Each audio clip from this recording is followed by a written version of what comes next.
各位早晨，行政長官咧會先向大家發言，之後會答提問嘅。提問嘅時候咧，請每位記者提出不多於2個問題。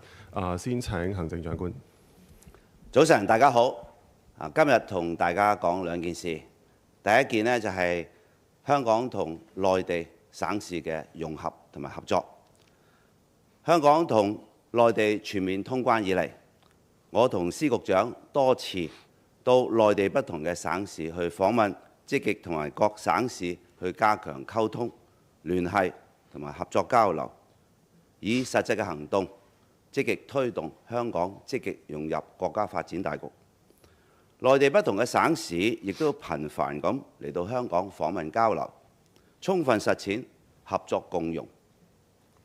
喺呢2日，浙江省委書記易練雄先生同埋福建省委書記周祖逸先生分別率領浙江同埋福建嘅代表團嚟香港，商議加強浙港同埋閩港嘅合作。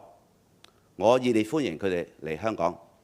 首先，我昨日同浙江省易練雄書記會面之後，一同出席2023港澳浙江週開幕式以及浙港攜手合作主題論壇，見證浙港兩地政府簽署共推進高質量發展嘅合作協議，以及兩地部門同埋機構簽署3份喺有關推廣投資、教育同埋馬術運動合作嘅備忘錄。浙江省係長三角嘅重要省份，民營經濟發展迅速，持續推動先進製造業發展同埋數字強省建設，科技創新實力雄厚，發展潛力巨大。今年秋天將會舉辦杭州亞運會同埋亞殘運會，中國香港隊將派出1200人嘅代表團，其中係包括運動員佔800多人，係歷史上最大規模嘅去參與。另外，亦都會有200人代表團呢係參加亞殘運會嘅。我預祝杭州亞運會同埋亞殘運會圓滿成功，亦都預祝香港運動員攞到好嘅成績。今日稍後，我亦都會同福建省周祖逸書記會面，加強閩港喺不同領域嘅交流合作。福建作為改革開放嘅前沿省份，持續強化支柱產業，加快發展現代服務業。福建去年嘅地區生產總值按年增長係4.7%，係高出全國平均水平嘅1.7個百分點。喺增速方面，更加同江西並列全國第一。香港同埋福建喺各方面嘅交流向來係密切嘅。剛剛喺過去嘅週末，香港國際龍舟邀請賽闊別咗香港4年，再次喺維港舉行。其中專程從福建福州嚟香港參賽嘅龍舟隊，更加喺國際公開金杯賽裏邊呢係勝出。我都好高興啊，可以親自頒發獎杯俾佢哋，祝賀佢哋獲得冠軍。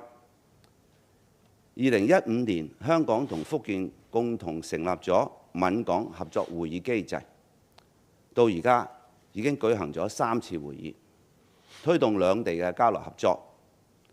聽日兩地將召開閩港合作第4次會議，由特區政府政務司司長同埋福建省副省長共同主持，推動閩港更深度合作。浙江、福建係華東同埋華南嘅重要省份，同香港同樣係沿海發展嘅，具備充分條件同埋實力拼船出海。特區政府重視同浙江同埋福建嘅合作，喺兩省都成立咗聯絡處。我相信我哋喺多方面都有更大、更深同埋更闊嘅合作空間，共同貢獻國家高質量發展。另外嘅，我就想同大家講講本屆政府新設嘅行政長官表揚榜。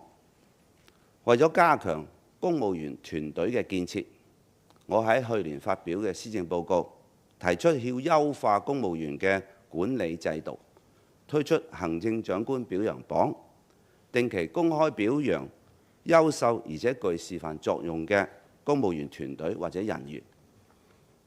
設立表揚榜嘅目的係鼓勵公務員不斷求進，並且讓公眾更清楚認識政府嘅工作同埋公務員團隊優秀嘅面貌。首輪提名喺今年3月展開，由各個決策局提名優秀嘅團隊或者人員，並且由公務員事務局局長主持遴選委員會。提名十分踴躍，一共收到20多個提名，當中有不少係提名係涉及跨局或者跨部門合作嘅，充分展現公務員團隊嘅合作精神。喺考慮咗遴選委員會嘅建議之後，我已經作出決定。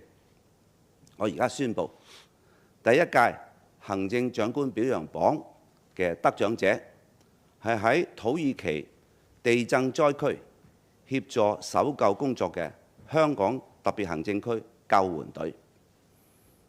一行59人嘅救援隊，今年2月被派往土耳其地震災區，成員來自保安局、消防處、衛生署以及入境事務處嘅同事。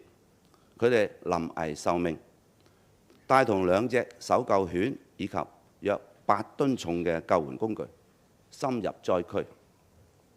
救援隊喺當地面對住種種困難同埋危險，包括受到餘震嘅威脅、倒塌建築物所帶嚟嘅安全風險、道路嚴重損壞，以至嚴寒嘅天氣。但係救援隊冇放過任何一個可以拯救生命嘅任何機會。喺超過200小時嘅救援工作之後，佢哋成功救出咗4名幸存者，以及挖掘出6具遇難者嘅遺體。救援隊冒住風險，懷住拯救生命嘅熱誠、專業精神，發揮跨部門團隊力量，完成極其艱巨嘅任務，充分體現咗行政長官表揚榜嘅目的同埋意義。相信廣大香港市民都會同我一樣向救援隊嘅成員致敬。行政長官表揚榜嘅頒獎典禮將會喺7月中舉行，典禮嘅詳情會稍後公佈。多謝大家。跟住落嚟咧係提問嘅時間啦。請有意提問嘅記者咧舉手示意。請你發問嘅時候先介紹你嚟自邊個傳媒機構，同埋每位記者咧提問不多於2題嘅。第一位提問左手邊嘅前排白色衫男記者。早晨啊，特首 TVB 嘅。咁其實琴日咧，即係全國人大咧就公布咗咧，係會審議呢一個愛國主義教育法嘅草案。咁啊，針對特定人士嘅愛國主義教育咧，就包括埋港澳台同胞。其實草案包含埋港澳台同胞，係咪真係代表住可能以往香港喺愛國教育係咪有啲不足嘅地方呢？如果真係要推行嘅時候，同而家嘅國民教育、國安教育會唔會有唔同呢？有學者話要同內地一致，其實有冇諗過係點樣推行呢？另外就係琴日運輸署都加強打擊違規使用2蚊乘車優惠啦。咁但係其實全日咧都即係截至下晝5點都冇違規個案。即係預期呢一個為期2個月嘅行動成效有幾大？濫用嘅情況有幾嚴重呢？其實另一個濫用嘅問題係長車短搭，即係政府有冇諗過有啲咩方案係可以解決到呢？唔該。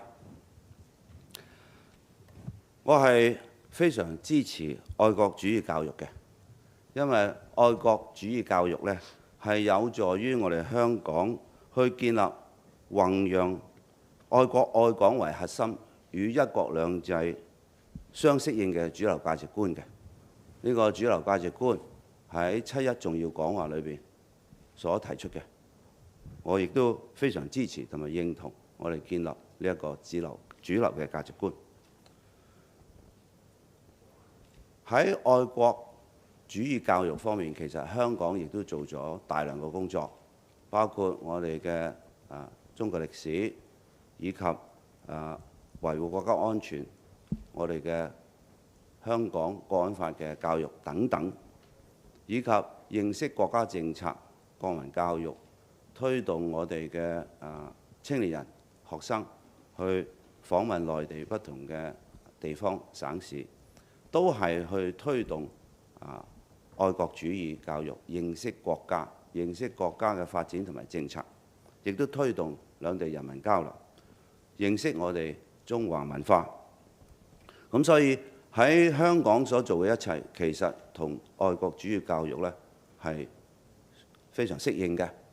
而家人大常委會係審議緊草案，咁審完草案之後呢，就會決定通唔通過草案。無論之後嘅草案之後通過咗個法例呢，是否喺香港適用？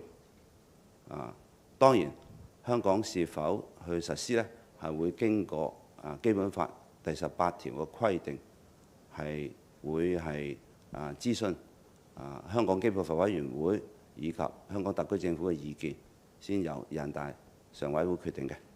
但係無論點樣都好，特區政府都會對接喺愛國主義教育方面國家嘅要求嘅，因為呢個正正就係我哋特區而家係努力去建設緊嘅一個以愛國愛港為核心，同一國兩制相適應嘅主流價值觀。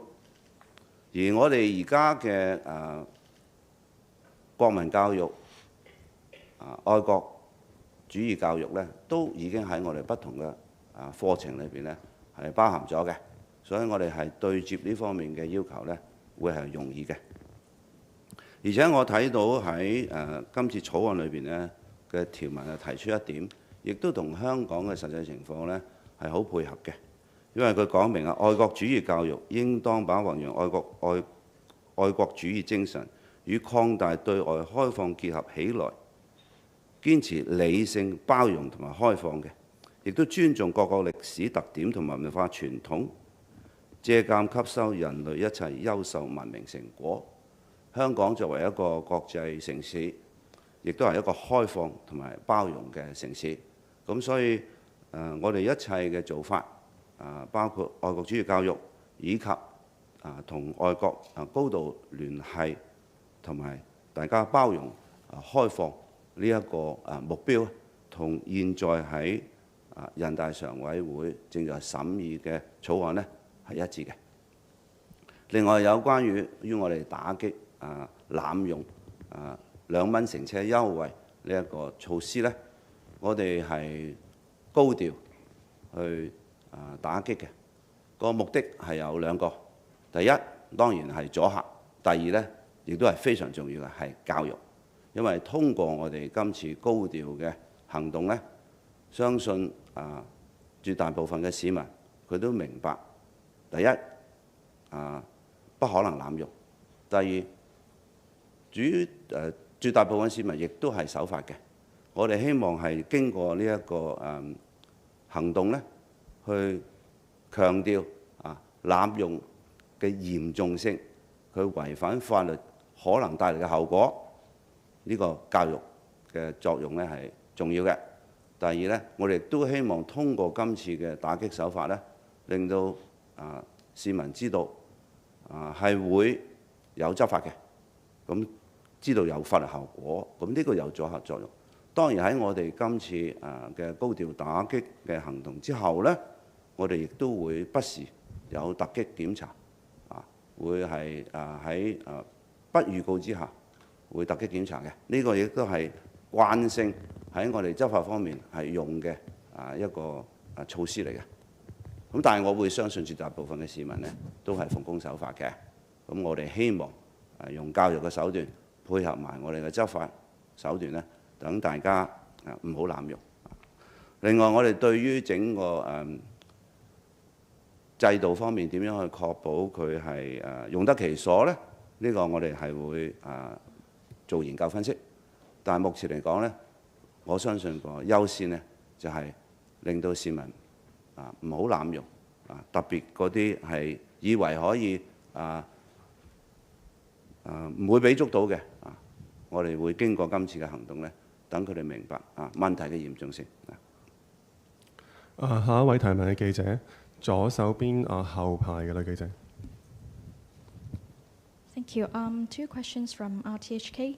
So firstly, because this is your first year in office, could you tell us how would you rate in the past year your achievements and also inadequacies, if any, under your leadership? And can you share with us your goals for the coming year? And secondly, about the award, you just mentioned the CE's Award for exemplary performance. Could you share with us the criteria and the reason for the rescue team to have won this award? Thank you. It's almost 1 year since I assumed the office of the Chief Executive. My experience and feeling about this year is there is a lot of things that require us to do. The demand of the work is heavy, but the meaning of the work that I'm required to do is also most important. We have lost 3 years' time because of COVID and also because of the 2019 violence and chaos. So there are a lot of things we would have liked to do, but didn't do as we wish because of the two problems. So we have to really chase back the time. So the amount of things that we want to do, of course, amount to really a lot. And that will mean full commitment by myself and my team, and we will ensure that we will contribute our best, our efforts, our time, and energy to ensure that this is done properly. All the decisions I make affect everybody in society, so it is a heavy burden, a heavy responsibility that I must discharge very carefully to ensure that the decisions I make have taken into consideration of all the factors. That is why I emphasize on the need to listen to different views. And I have been accepting views. At the end of the day, of course, I have to make decisions out of the different opinions. But I will take the overall interests of Hong Kong to make the decision. My second take of this 1 year's work is in deciding what to do and how we go forward. It is important that decision makers are willing to make decisive decisions, even if the decisions may not be pleasant to everyone. But at the end of the day, we need to make decisions because indecision is the worst outcome. So despite the fact that there may be a lot of times when we roll out new measures and make new decisions, particularly in respect of issues that are controversial, there will be a high chance that we will have to make decisions even if there are some sectors of the community who may not agree. But I think in almost all decisions by the government, it will be very difficult to have a matter which receives 100% unanimous decision or opinion. So we have to make decision after consulting, after listening to respective views, and then make a decisive decision. But I think people are also very reasonable and pragmatic. When I meet people in districts, they are very realistic about the fact that some of the problems may not be solved immediately, or they know that even if there's a good intention of the government trying to solve a particular problem, then it will take a process and it will take time. People are being so reasonable. It is important that we explain more why we make a particular decision and explain why we have to consider this as a priority issue, and also tell of the remedial measures or the mitigating measures that we are introducing, so as the people know that for the overall interest of Hong Kong, the government has come to this decision. What does it mean to me? It means that communication, attitude are important. And this is the belief that I have, and I will continue to do my governance of Hong Kong under that belief. There are things that I think that meet my expectation more. There are things that we need to work harder, of course. The things that I think we have met the expectation higher is in regard to the attraction of talents. We have set a target for attracting 35,000 talents in each year, but in 5 months already we have approved already 49,000 such applications. So it's likely that we will be able to beat the target quite a lot. But of course, I'm glad that the resumption of normal travel with mainland and also our connection with the world has brought back the vibrancy, happiness, and economic impetus to Hong Kong. As people will see that in the past months, tourism has come back. We have already hit the targets of achieving what we want in respect of tourism. And of course, we're in somewhat constrained by our capacity, but the capacity is catching up quick. The 10 million target of tourists visiting Hong Kong has already been reached in 5 months. So we are positive that growth will continue in respect of tourism and consumption, and they will be the driving engines for growth in the coming year.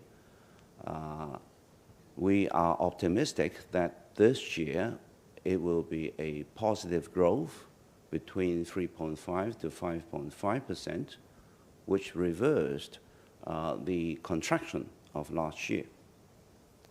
Of course, the economic situation around the world is not bright, and also geopolitical complexity is another challenge. But we have the national development strategies to support our growth, the GBA development, and also One Belt One Road opportunities. So I'm optimistic that consumption, tourism will help boosting our economic performance. In fact, the income median figure, the median income of a family has already shown 2.1% increase in the first quarter. I hope the trend will continue, and I think the trend will continue in the direction of positive upward trend. In the coming years, of course, the challenges remain on, first of all, land and housing provision. This has been the most challenging task for government over the years. We'll have to continue working hard. The targets I have set in my policy address, some are short-term, but most of them are long-term and relate to a 5-year period.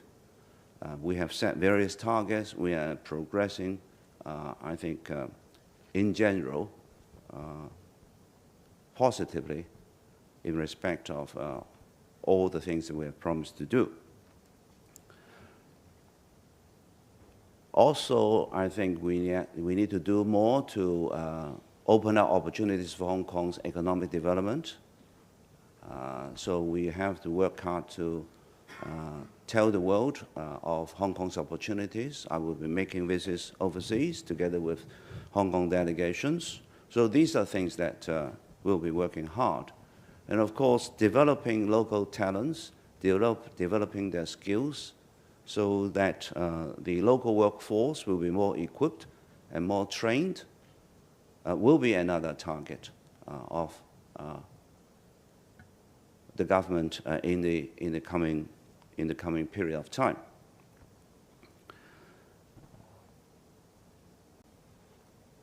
In regard to CE's award for exemplary performance, then in my statements I've already described the importance and the purpose of the award is to really encourage government teams or government servants to do their best so as to achieve a level of excellence. There will always be the better.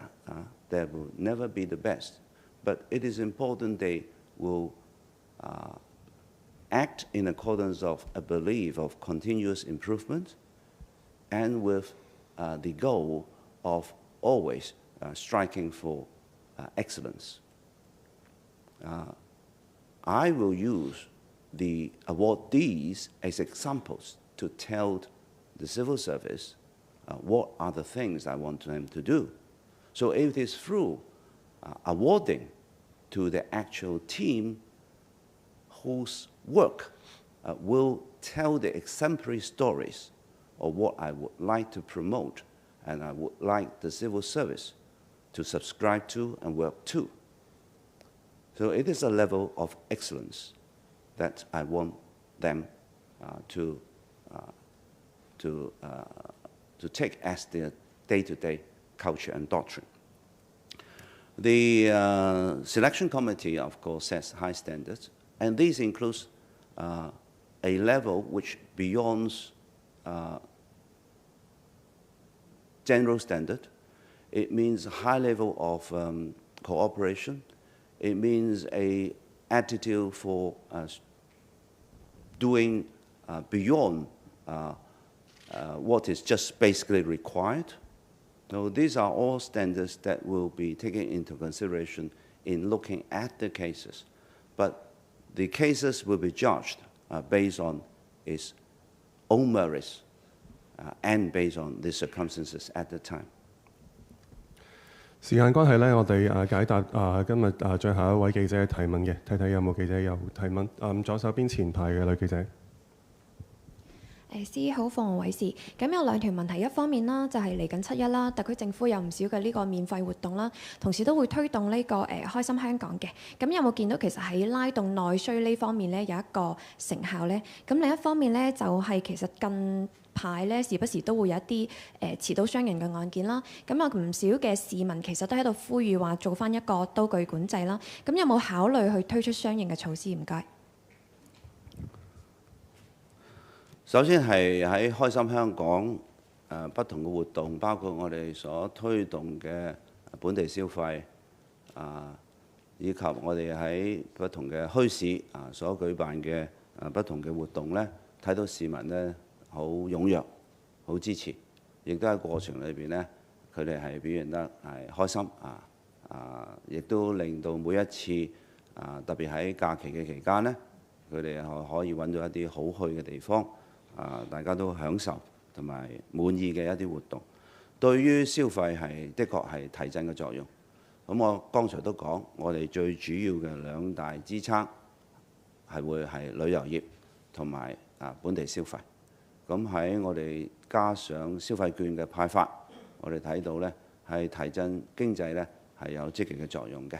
事實上我哋睇到喺消費方面呢，喺不同嘅領域有啲係幾個百分點，有啲係上升咗10幾個百分點，仲有啲呢係超過呢個平均數添。咁所以呢，我哋睇到咧消費喺呢方面呢係一路係增長緊嘅。對於我哋喺內需方面呢，係的確有提振嘅作用。咁我亦都覺得呢，當呢一啲活動呢係搞得多呢，社會嘅整體嘅喺呢方面嘅動力呢同埋活力呢都會再強啲，咁從而呢就產生更多喺呢方面嘅推動力嘅。另外呢，係對於我哋近期社會有報道嘅一啲傷人事件呢，其實如果我哋睇整體嘅傷人數字呢，如果係同2019年當我哋喺疫情之前嘅情況比較呢，我哋喺譬如喺毆打方面呢，我哋係冇升到嘅，係跌嘅。當然啦，對比上年呢係會有上升。咁呢個最主要呢，保安局局長呢喺佢作我哋喺罪案數字回顧嘅時候都提出過呢，係因為我哋喺疫情嘅期間，因為好少社會活動啦，咁所以呢嗰啲數字呢係唔係我哋一般嘅罪案數字。咁所以如果我哋比較呢，喺2019年當我哋冇疫情嘅時候呢，我哋睇到呢喺我哋嘅毆打案件裏邊呢，其實係跌嘅。咁當然對比上年，因為我哋係恢復正常生活活動一路加呢，咁我哋係上翻去譬如2019年嘅水平呢係理解嘅。另外呢，係傷人方面呢，其實就無論2019年嘅數字又好，對比上年呢都係下跌嘅。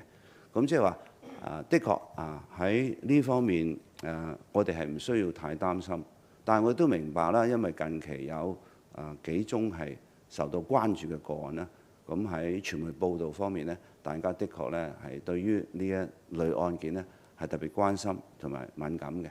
亦都因為咁呢，我要求咗警務處呢係加強喺不同嘅地區係高調咁樣巡邏，令到市民有信心。亦都係因為高調巡邏呢，喺防範罪行方面呢都有個積極嘅作用嘅。至於我哋對任何嘅刀嘅管制呢，其實香港現在行之有效嘅機制呢，我覺得呢係仲係適用嘅。因為如果真真正正呢一啲刀具係用嚟做一啲非法用途呢，係有法律去管制嘅。我哋疫情亦都喺以前呢係檢控成功嘅。但係對於一般嘅合法使用呢，我哋應該呢係容許。所以我哋係現有嘅法例呢，係作出一個係符合香港實際生活環境需要嘅一個法例，亦都係平衡咗喺日常生活需要以及喺刀械管制方面嘅攞得一個適當嘅平衡㗎啦。咁所以頭先你睇到嘅數字咧，亦都話俾我哋聽，當我哋喺過往裏邊喺特別喺暴力罪案方面，我哋嘅數字呢，同喺疫情之前呢相差係不遠嘅。所以香港係仍然係世界最安全嘅城市之一。但係呢方面呢，我哋會繼續努力嘅，確保喺治安方面市民安心，而實際嘅情況呢都係受控。香港繼續係一個安全嘅城市，而喺度呢，喺外國嚟嘅人士呢，當我哋去同佢接觸嘅時候呢，佢都係覺得香港係安全嘅，係嘛？多謝大家。今朝提問時間到呢度，多謝。